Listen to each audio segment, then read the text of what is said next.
할렐루야.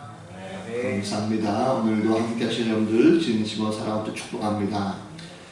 코로나19가 다시금 확산하면서 대면 예배를 하지 못하고 비대면으로 전환됐습니다. 그래서 오늘은 비록 한자리 못했지만 아마도 가정에서 같이 예배하는 모든 성도들이 함께 있을 줄 압니다. 우리 옆사람과 함께 한번 잘 인사하겠습니다.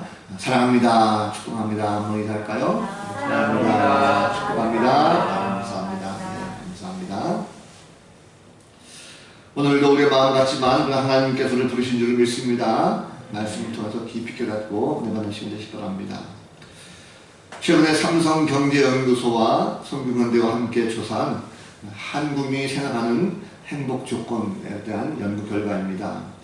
한국인은 어떤 것이 있어야 행복하다고 느낄 수 있는가 하는 것인데 7가지가 있습니다. 첫 번째는 젊어야 된다 하는 것이고, 두 번째는 남보다 잘 산다고 느껴야 된다, 세 번째는 많이 배워야 된다, 또 네 번째는 사회에 대한 신뢰감이 높아야 된다, 다섯 번째는 종교 행사에 자주 가야 한다, 또 여섯 번째는 가족과의 여가를 중시해야 한다, 또 일곱 번째 결혼 여부는 행복과 무관하다라고 하는 7가지 한국인이 생각하는 행복 조건이 있습니다.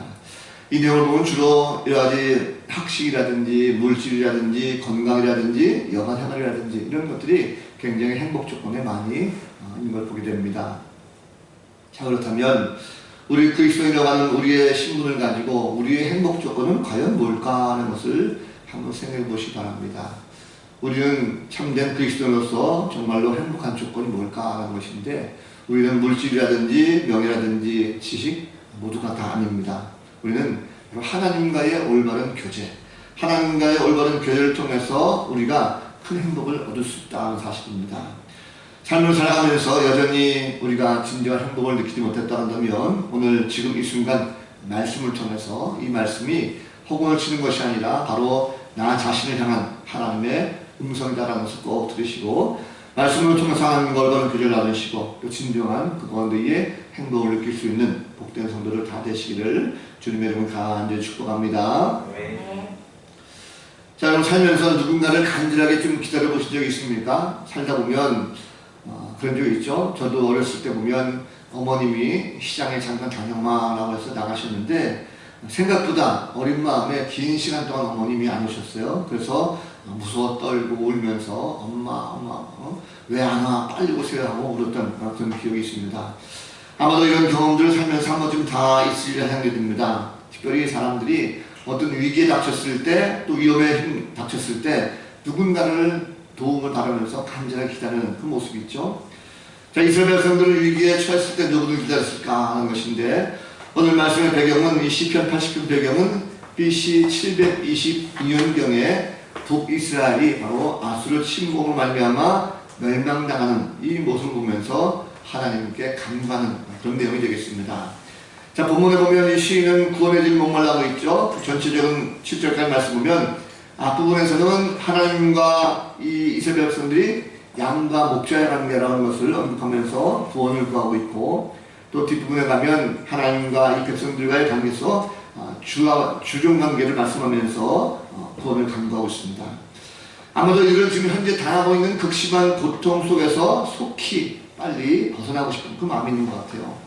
너무나도 다급하게 부르고 있죠. 그래서 주께서 능력을 나타내셔서 우리를 제발 좀 구원하러 오십시오 라고 하는 간절한 청이 거기에 담겨져 있습니다. 자, 구원하러 오셔달라고 이렇게 간절하게 부르는 것 아마 이 백성도 처음인 것 같아요. 사실 내용을 가만히 보면 지금 자업자득 아니겠습니까? 지금 이 백성들이 자신들이 저지른 잘못 때문에 지금 나라가 망하게 됐습니다. 수도였던 사마리아 성은 이미 불타고 가족들을 다 뿔뿔이 흩어져버렸어요. 심지어 죽고 포로로 끌려갑니다. 모든 것을 다 빼앗겼습니다. 먹을 것도 없고 입을 것도 마땅치 않고 잠잘 것도 이제 없어졌습니다. 상황이 너무나도 열악하죠. 어디 하나 의지할 데가 없어요. 그러다 보니까 이제야 비로소 하나님 앞에 좀 구해달라, 오셔서 좀 구해달라 말한 것이 아니겠습니까? 아직도 전쟁이 끝난 것이 아닙니다. 적들의 시퍼런 칼날 앞에서 모든 백성들이 지금 두려움과 공포 가운데에 헤어나지 못하고 있습니다. 그래서 때로는 산속으로 도망가는 사람이 있었고, 깊은 동굴 속에 들어가서 거기서 몰래 숨어 지내는 사람들이 있었습니다. 하지만 그것도 안전하지 않았죠. 숨소리조차 내지 못하고 쥐 죽은 듯이 그냥 하루하루 사는 것이 바로 이들의 인생이었습니다. 자, 지금 이것이 무엇 때문에 이 지경이 되었는지 이 사람들은 알지 못합니다. 자신들의 죄를 생각하지 아니었고 오직 하나님이 오시기만을 지금 간구하고 있어요. 자, 그런데 하나님께서 너무나도 잠잠하십니다. 하나님께서 뭔가 오시기만 하면 한 번에 역전할 수 있다라고 이들은 믿고 있었는데 하나님을 그 삼아도 좀 깨우려고 하는 것이 아닌가 들어요. 막 간절히 부르고 있습니다. 그런데 아무리 불러도 하나님은 일체의 움직임이 없는 것 같아요. 자, 사람들은 보면 자신이 어려움을 겪고 있을 때 어떤 문제가 생기게 되면 그 문제가 뭔가, 원인이 뭔가라는 것을 잘 헤아리지 않냐고 쉽게 그냥 해결을 하려고 하는 그런 모습들이 많이 있습니다. 노력해서 뭔가 바꾸려고 생각하지 않고 쉽게 인생의 역전을 한 방에 그냥 역전시키려고 하는 이런 화학적 꿈을 꾸는 경우가 많다는 거죠. 제가 아는 어떤 분은 20년 넘도록 매주 보면 로또 복권을 그렇게 하는 거예요. 한 주에 10장씩 꼬박꼬박 사고 있습니다. 지금까지 복권을 버는 돈이 얼마입니까? 엄청나죠. 그런데 한 번도 당첨되지 않았습니다. 그런데 아직도 미련을 못 버리고 있어요. 요행을 바라면서 뭔가 제발 좀 한 방만 터져라, 이런 마음을 가지고 있다는 것입니다. 그래서 오히려 그런 것을 가지고 기도하는 경우는 제가 봤습니다. 하나님 제발 한 방만 좀 오셔서 터지게 해주십시오. 여기 있을 백성들은 자신들이 지금 하나님의 선택받은 백성이라고 자부심이 있었습니다. 그래서 하나님께서 계시기 때문에 이렇게 지금 아수르의 침공에 의해서 자신들이 멸망할 것이다라고 하는 것은 꿈에도 생각하지 못했습니다. 하나님께서 반드시 오셔서 구해주실 것을 생각했다는 거죠. 그러나 그것은 착각입니다. 오늘날 성도도 마찬가지인 것 같아요. 신앙생활하면서 우리는 뭔가 금방 응답받고 삶이 빠르게 회복되기를 기대하고 있습니다. 그래서 설교를 들을 때 하나님을 만나야 된다라고 하니까 뭔가 기도하면 빨리 하나님 오시기를 구하고 빨리 하나님 만나야 뭔가 회복되기를 하는 거죠. 여러분, 그런데 한번 곰곰이 생각해 보십시오. 우리가 하나님 오시기를 바라는 것은 어떤 목적을 가지고 지금 기다리고 있습니까? 하나님 은혜를 구하고 있습니까? 아니면 내 생활 형편이 뭔가 달라지길 바라고 있습니까? 많은 사람들이 예수 믿으면 금방 생활이 바뀔 줄 알아요. 뭔가 잘 풀리고 뭔가 쉽게 잘 될 거라고 생각합니다. 하나님도 내게 오시면 없었던 돈이 막 생길 줄 알아요. 그 사업이 잘 될 줄 압니다. 금방 생활 형편이 좋아질 줄 알아요. 또 지혜 주셔서 뭔가 잘 되고 공부하면 성적도 쑥스러울 것 같아요. 건강도 잘 될 것 같습니다. 그런 것은 엄밀히 보면 우리의 욕심에 불과하다는 거죠. 나의 만족을 위해서 하나님 제발 좀 오십시오라고 하는 그런 간구하는 것밖에 안 된다는 것입니다. 결국 인간의 욕심은 가만히 보면 끝이 없습니다. 자신의 행동을 생각하지 아니하고 뭔가 문제가 무조건 빨리 해결되기만 바라는 거 있어요. 하나님은 태초에 천지를 창조하시면서 사람을 창조하셨습니다. 그리고 사람으로 하여금 은혜 베푸셔서 에덴 동산을 창조하시고 그 가운데 즐거움으로 가득한 이런 삶을 살게 하셨어요. 이 모든 것이 다 하나님의 은혜 가운데 생긴 것입니다. 그런데 인간들은 하나님께 범죄하면서 은혜를 잊어버렸죠. 죄의으로 말미암아 타락하게 되었습니다. 하나님의 은혜 범죄 안에서 이제 벗어나고 말았어요. 은혜와 단절된 인간은 이제는 하나님의 앞으로 나아가지 못하게 됐습니다. 그러다 보니까 죄의 문제가 부딪히게 될 때에 괴로운 인생을 살게 되면서 하나님 앞에 빨리 좀 와달라고 부르짖는 이 삶으로 전환되고 말았다는 것입니다. 여러분, 은혜를 모르면 자신의 욕심을 채우기 위해서 주님께 제발 좀 와달라고 억지를 쓰는 경우가 많습니다. 정작 모든 문제의 원인이 자신에게 있는 줄 알지 못하고 하늘을 원망하면서 속히 오셔서 날 좀 도와달라고 하는 경우가 많다는 것입니다. 자, 분명한 것은 이스라엘 백성들, 북이스라엘 백성들의 패망의 원인, 멸망의 원인은 무엇입니까? 이 백성들이 패역하다는 거죠. 하나님의 은혜를 저버리고 배반했습니다. 이 상황에서 하나님을 자꾸 오라고 하는 것은 자신들의 어떤 유익을 위해서 일방적으로 부르고 있다는 것입니다. 자꾸 하나님께서 대답하지 않죠. 그런데도 불구하고 이 사람들은요, 하나님께 우리를 구원하러 제발 좀 오셔달라고 간구하고 있습니다. 왜 이렇게 외칠까라는 것입니다. 이것은 가만히 보면 이 사람들의 입장에 보면 도저히 지금은 인간적인 힘으로 할 수가 없다라는 것입니다. 아무리 해도 할 수 없는 상황 속에서 이제 어떡할까라고 할 때에 하나님께서 이들에게 과거 하나님의 은혜를 기억나게 하셨어요. 이스라엘 백성들에게 있어서 하나님은 가만히 계신 분이 아니었습니다. 자, 하나님 어떤 분이십니까? 이 백성들에게 문제가 생겼을 때, 어려움이 생겼을 때 하나님은 가만히 계신 것이 아니라 찾아오셔서 그들을 구원해주시는 그 하나님의 모습을 찾아볼 수가 있습니다. 자, 애굽에서 나올 때 어떻게 했었습니까? 힘들고 고통 가운데 있을 때 하나님 앞에 부르짖었더니 하나님께서 찾아오셔서 그들 가운데 애굽에서 탈출하게 하셨어요. 홍해를 앞두고 건너기 힘들고 됐을 때에 하나님 앞에 부르짖었더니 하나님께서 오늘 갈라주셨습니다. 광야에서 먹을 것이 없었고 목마를 때에 하나님 앞에 부르짖었습니다. 그럴 때 하나님께서 찾아오셔서 그들에게 문제를 해결하셨어요. 절체절명위기 가운데 있을 때에 하나님은 다시 한번 이스라엘 백성을 가운데에 찾아오신 하나님, 그래서 하나님이 어떤 분이셨던가라는 것을 기억나게 하셨다는 것입니다. 오늘 시는 뭐라고 합니까? 하나님께서는 친히 오셔서 바로 우리를 인도하여 주시는 분이라는 것을 깨닫게 하십니다. 시는 하나님을 고백할 때 이스라엘의 목자라고 부르고 있어요. 목자가 무엇입니까? 목자는 양을 치는 사람이죠. 목자는 양을 보고 바른 길로 인도합니다. 그러므로 하나님을 부를 때에 이스라엘의 목자라고 부르는 것은 바로 엉뚱한 길로 가고 있는 이 백성들, 하나님의 자녀들이 하나님을 올바로 알지 못하고 엉뚱한 길로 가고 있는 이 상황 속에서 다시 한번 이스라엘을 돌보시고 바른 길로 인도해달라고 하는 간청이 거기에 담겨져 있다는 사실입니다. 쉬는 하나님을 이스라엘 목자로 부르면서 현재 이방 원수들에게 망하여 마치 사나운 맹수의 공격을 받고 갈갈이 찢기고 뿔뿔 흩어져서 죽음의 가운데 처하는 이 양들의 모습, 바로 이것은 바로 하나님의 자녀된 이스라엘 백성들의 모습이라는 것입니다. 그래서 다시 한번 이 양떼들을 불쌍히 여기시고 다시금 회복시킬 것을 바라고 있습니다.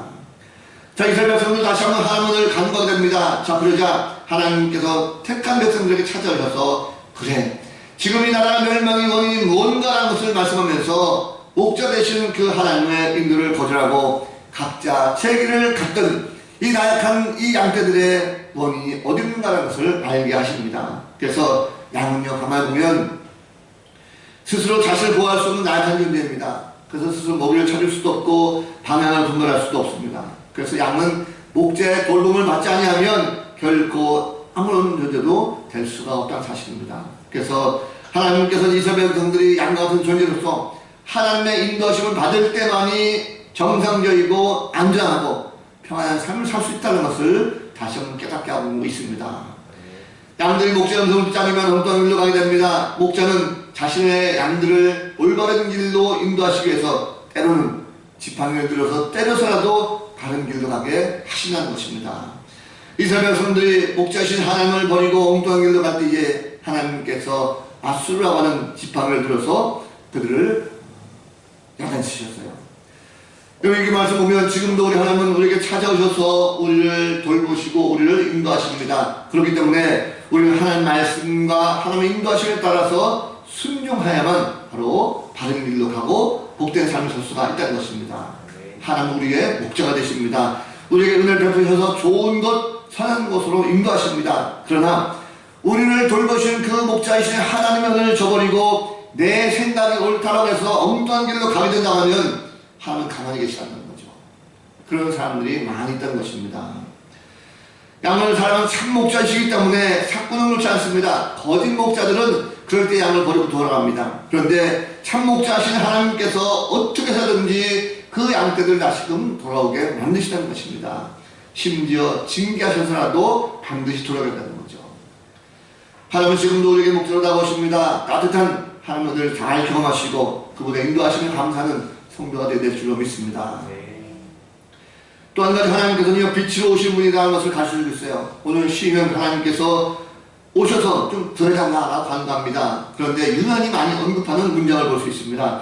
1절과 3절과 7절 말씀 보면 오셔서 빛을 비춰달라고 고백하고 있어요. 하나님의 오시되 빛으로 오신다는 것입니다. 하나님은 어떤 분이십니까? 하나님은 전능하신 분이세요.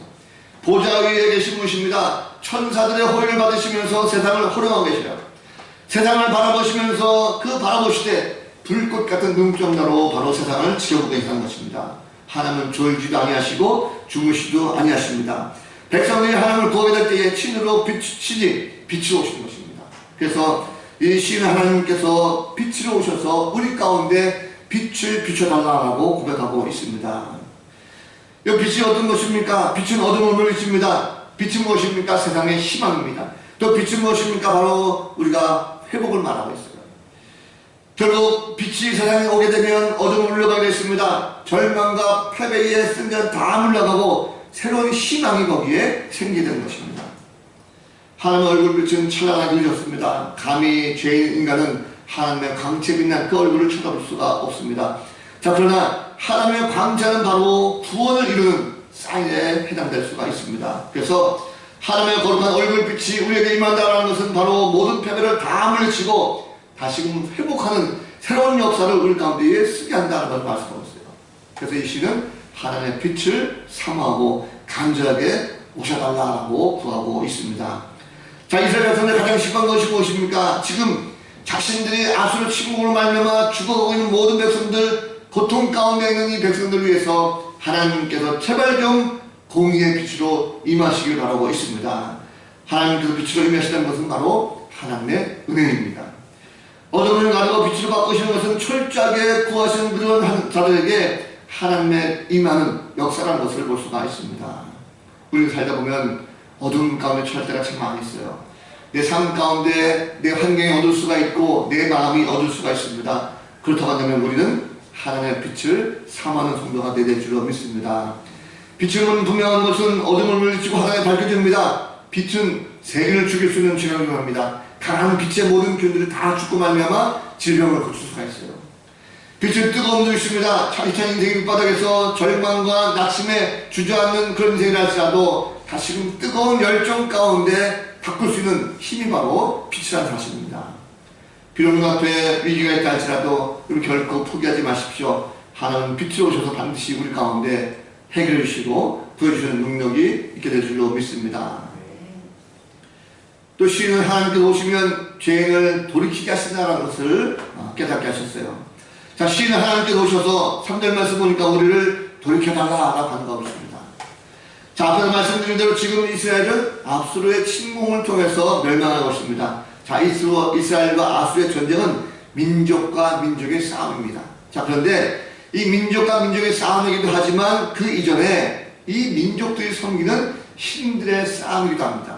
다시 말하면 이 민족들의 싸움에서 이기고 지는 것은 바로 자신들의 믿는 신들이 얼마나 위대한 신인가라는 것을 잘 나타내는 것입니다.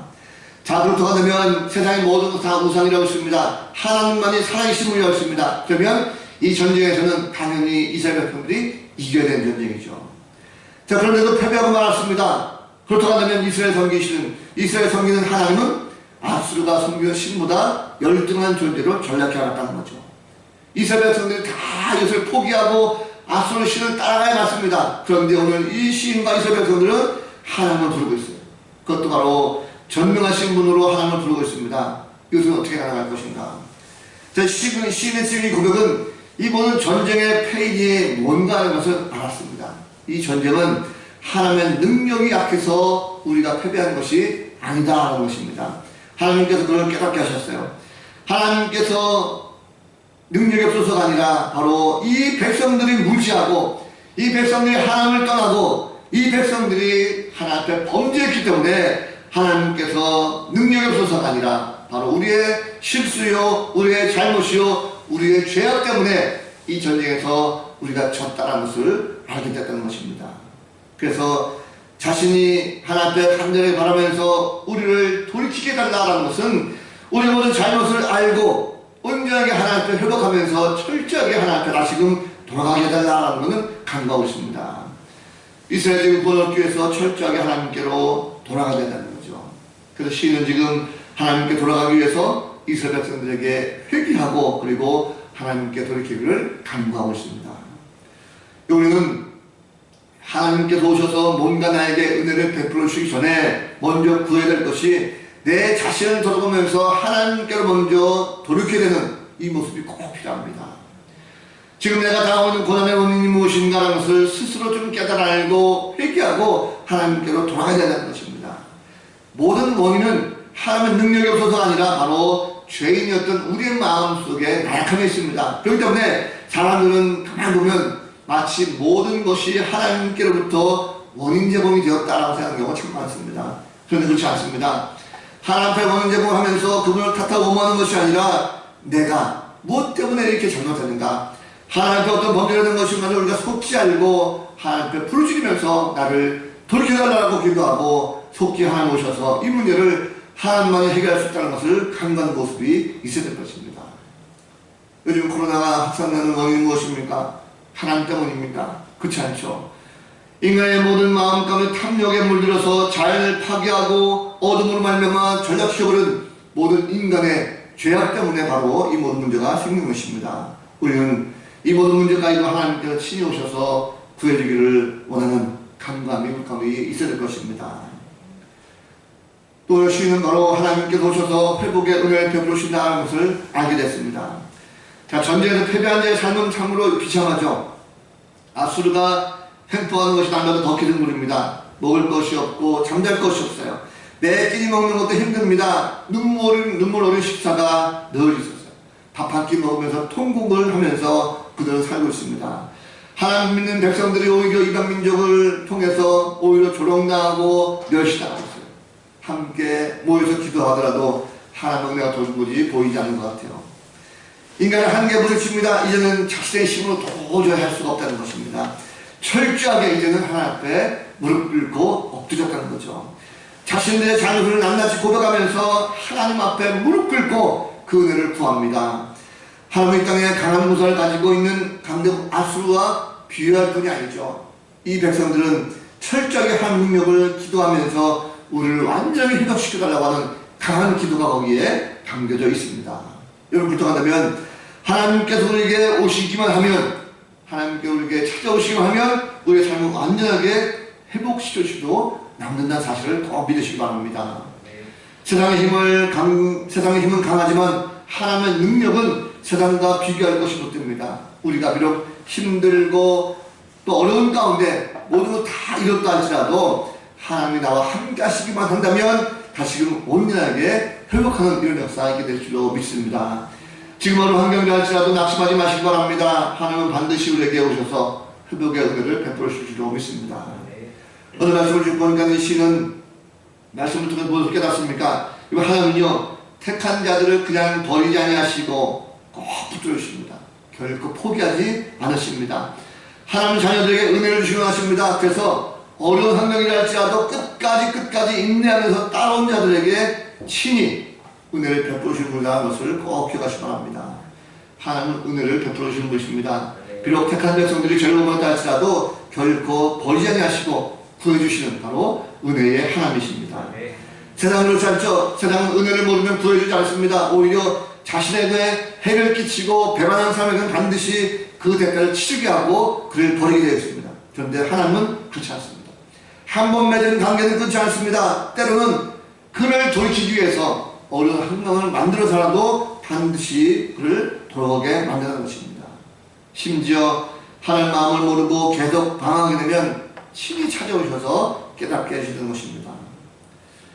세상의 죄는 여러분 구약성경의 이스라엘 백성뿐만 있는 것이 아니죠. 인간 자체, 오늘 살아가는 우리 자체도 이미 오래전부터 죄의 구렁텅이에 빠져가지고 헤매고 있었습니다.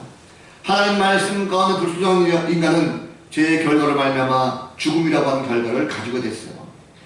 이제 아무리 하나님을 찾고 부르짖어도 절대로 하나님께서 찾아오지 않습니다. 응답하지 않으셨어요. 그런데 이 모든 하나님과 인간과의 단절된 문제를 해결하신 분이 바로 예수 그리스도라는 것을 믿으시기 바랍니다.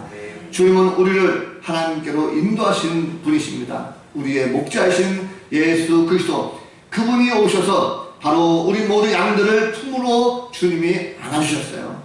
길을 잃고 어둠 속에 담아있을 때에 그 양을 다시 찾으셔서 사랑을 꼭 품고 계신 분이 바로 예수 그리스도인 것 같습니다. 예수님은 빛을 떠나셨죠.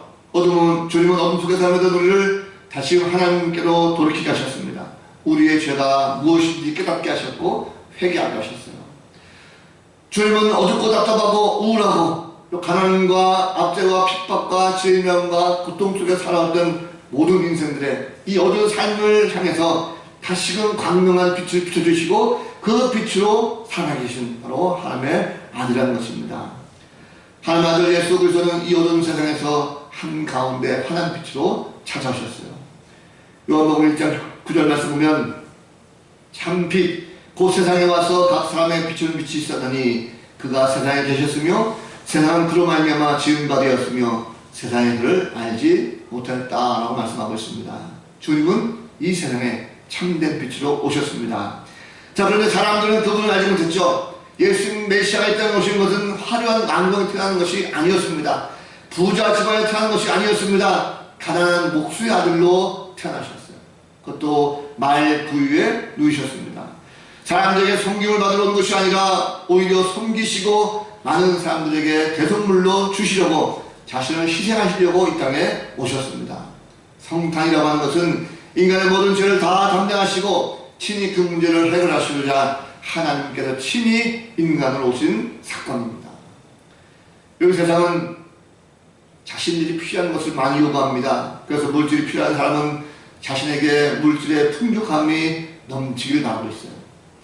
건강 필요한 사람은 자신에게 건강을 달라고 요구하는 경우가 많습니다. 공부하는 자들 마찬가지죠. 공부하는 자들 좋은 성적을 갖게 해달라고 구할 때가 참 많습니다. 이번 주 목요일이 이제 수능일인데 대학 입시생들은 좋은 교육을 받기를 바라고 하나님의 이름을 부르고 있죠. 그러나 믿음의 사람들은 먼저 하나님의 은혜를 구하여야 될 줄로 믿습니다. 구원은 바로 하나님의 은혜입니다. 구원은 회복을 말합니다. 그래서 하나님의 은혜가 내게 먼저 임하기를 구해야 되는 것입니다. 하나님의 임재를 경험하게 될 때에 진정한 은혜가 무엇인지를 깨닫게 됩니다. 그래서 하나님의 은혜를 알게 되면 하나님 앞에 더욱더 귀하게 그리고 하나님 더욱더 크게 부를 수가 있습니다. 하나님의 은혜를 경험하지 못하면 아무리 은혜를 많이 부어주셔도 감사하지 못합니다. 은혜를 아는 사람은 날마다 더 큰 은혜를 사모하고 주님의 오심을 더욱더 간절하게 소망하고 있다는 것입니다. 여러분, 하나님은 이미 오셨어요. 하나님과 본체이신 예수님께서 이미 오신 것입니다. 2000년 전에 이미 오셨죠. 주는 지금도 우리를 부르시며 응답하십니다. 예수 그리스도는 지금도 우리 안에서 성령으로 역사하고 계세요. 우리가 부를 때마다 응답하시고 선한 길로 인도해 주십니다. 때로는 그 은혜로 말미암아 감동하게 하시고 우리가 다시금 하나님께로 돌이킬 수 있도록 우리 안에서 역사하고 계십니다. 주님은 지금 하나님 보좌 우편에 앉아 계십니다. 또 다시 오신다라고 우리에게 약속하고 있습니다. 자, 이스라엘 백성들은 이제 눈앞에 환경은 바뀌지 않았습니다. 그런데 하나님의 은혜가 무엇인지를 알았어요. 자신들의 죄를 말미암아 이 주어진 징계라는 것을 알고 스스로 하나님 앞에 돌이키고 회복을 간구하는 그 삶 가운데 이제 순종의 삶이 시작됐다는 것입니다. 현재 상황은 비록 어둡고 눈물은 나지만 결코 낙심하거나 절망하지 않습니다. 다시금 새로운 소망을 주시는 그 하나님을 찬양하고 바라서는 이 모습이 있게 됩니다. 자신들을 자녀 삼아주신 하나님께서 우리를 절대 버리지 않는다는 것을 알고 날마다 하나님께서 오시기를 간구하며 살아가고 있어요. 이스라엘 백성들은 매일 삶이 하나님의 은혜 가운데 사는 것임을 알고 감사와 찬양을 하나님께 올려드렸습니다. 자, 삶이 하나님의 은혜라는 것을 아는 사람은 바로 세상의 주관자이신 하나님을 부르게 되어 있습니다. 그렇다고 한다면 오늘 성도들 마찬가지죠. 우리의 삶의 환경을 보면 여전합니다. 코로나19는 여전히 기승을 부립니다. 경제적으로 어렵습니다. 힘들고 낙심이 많습니다. 그러나 하나님의 은혜는 어제나 오늘이나 동일합니다. 그렇다고 한다면 우리가 먼저 하나님 앞에 나와서 그대를 구하게 될 때 하나님은 친히 오셔서 우리의 모든 문제를 해결하시는 그 하나님의 능력이 우리 가운데 있게 될 줄로 믿습니다. 그렇다고 하면 우리가 그 하나님을 경험했으면 좋겠어요. 자, 여러분 말씀을 정리합니다. 오늘부터 강림절기가 시작됐어요. 이 땅의 모든 인류를 구원하시기 위해서 하나님이신 메시아이신 예수님께서 친히 인간으로 오셨습니다. 그분을 묵상하고 경건하게 지내는 시간이 바로 강림절기입니다. 예수님 이 땅에 오신 우리들의 참목자이십니다. 그분은 빛으로 이 땅에 오셨고 그리고 우리에게 천국을 알려주셨어요. 우리의 영혼이 하나님께 돌이키게 하셨습니다. 이제는 누구든지 예수를 믿기만 하면 바로 구원의 은혜를 베풀어 주신 줄로 믿습니다. 현재 코로나19 때문에 마음이 지치고 많이 우울합니다. 이것을 우리가 어떻게 극복할 수 있을까? 세상을 보면 여전히 막막합니다. 그러나 오늘 말씀처럼 우리가 하나님 앞에 간구하게 되면 하나님의 그 모든 것을 요청하게 되면 바로 하나님께 우리에게 은혜를 주시고 모든 것 다 극복해 주실 줄로 믿습니다. 비록 우리가 비대면을 예배하지만 한 주간 동안도 다시 한번 우리 가운데 찾아오시는 그 하나님을 기억하시고 찾아오셔서 은혜를 주시는 그 하나님 품 안에서 오늘도 풍요롭고 기쁨이 넘치는 복된 성도들 다 되셔서 한 주간 삶이 은혜가 충만하고 기쁨이 넘치는 강림절기가 되시기를 우리 구주 예수 그리스도로 간절히 축원을 드립니다. 기도하겠습니다. 걸어가신 하나님, 강림절기가 시작됐습니다. 주님께서 무엇 때문에 오셨는지를 다시 한번 깨닫게 하신 하나님 참 감사합니다. 이제는 하나님께서 이 땅에 오셨을 때에 우리의 욕심과 우리의 이익 때문에 오신 것이 아니라 다시금 이들의 모든 죄악을 다 담당하시고 구원하시고자 하나님께 은혜 주시고자 하는 그 마음으로 이 땅에 숨이 싸우니 이제는 허튼한 생활 생각하지 않게 하시고 주님 오심을 기억하며 준비하고 날마다 경건함을 살아갈 수 있는 복된 성도들 되게 하여 주옵소서. 눈을 바라보며 힘들고 환경이지만 그러나 주님께서 주신 은혜를 가지고 한 주간 동안도 믿음으로 승리케 하여 주옵소서. 감사 찬양하옵고 살아계신 예수 그리스도 이름으로 간절히 기도하옵나이다. 아멘.